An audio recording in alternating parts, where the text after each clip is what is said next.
सूर्य किरणें घने छायादार छायादारी से होकर जाती थीं। जंगल की जमीन पर छायादारी का एक मोहक नृत्य बन रहा था। पेड़ों की छाया से भरी इन फोलियेज मोस के सजे हुए पेड़ों पर पड़ी जा रही थीं, और एक कोमल हवा ने मोस के पूरे समृद्धि को सुगंधित किया।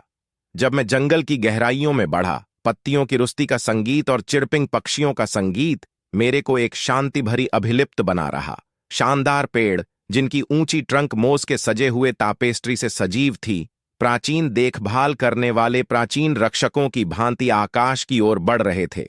जंगल था हरी भरी हरियाली का एक टेपेस्ट्री, उमंगी पत्तियों के जीवन भरे रंग से लेकर जमीन को ढकने वाले फर्न के मुफ्त रंगों तक।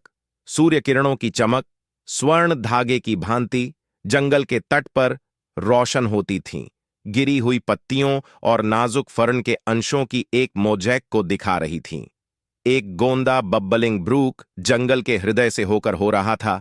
इसके क्रिस्टलाइन पानी वृद्धि कर रहे आसपास के प्रदेशों को प्रकट कर रहे थे। मोस के सजे हुए पत्थरों का सिरिस्का ब्रूक के किनारे पर बनाया गया था, साहसी आत्माओं के लिए कदमों की तरह। जल का शांति गाना उचितता के साथ था, उपवन की छाया के साथ इसका मिलाजुला कर रहे थे।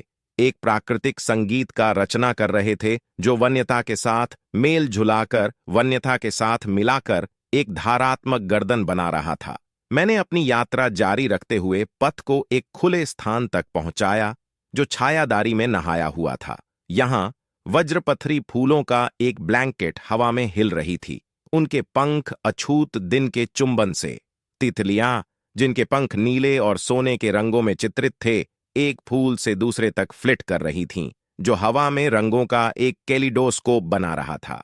मधुमेही भ्रिकुटियों की कमजोर गुंथाएं